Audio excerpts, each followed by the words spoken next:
Anakapalli town station పరిధిలో మా SI గారికి రాబడిన సమాచారం మేరకు తోటాడ ఊరికి వెళ్ళేటువంటి శివారం ప్రాంతం అనకాపల్లి అదేవిధంగా మునోపాక బోర్డర్లో కొబ్బరి తోటలో ఒక ప్యాకెట్ ఆడుతున్నారని తెలిసి వెంటనే వారి సిబ్బందితో పాటు వెళ్ళి దాడి చేయడం జరిగింది.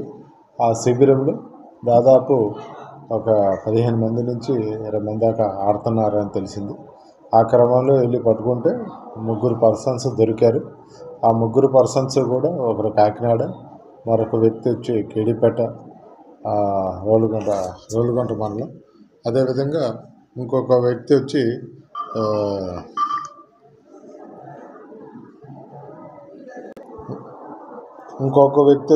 కాకినాడ కోటనందరం, ఇంకోటి నాతవరం మండలం. అట్లాగా ముగ్గురు 3 పర్సన్స్ని మనం అప్రహెన్షన్ చేయడం జరిగింది.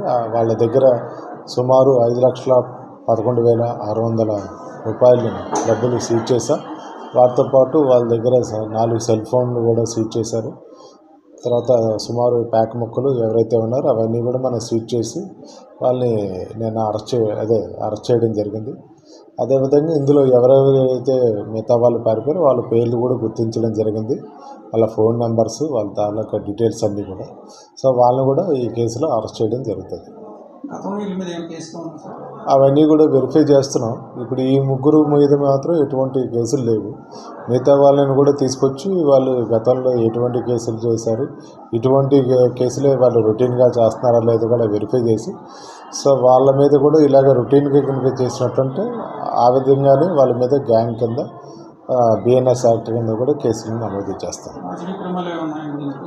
ఎటువంటి ప్రమేయం ఎప్పుడు కూడా లేదు. ఇటువంటి ప్యాకెట్ శిబిరాల స్థావరాలకు కానీ ఇల్లీగల్ యాక్టివిటీస్ కానీ ఏ రాజకీయ పార్టీ కూడా ప్రోత్సహించేది.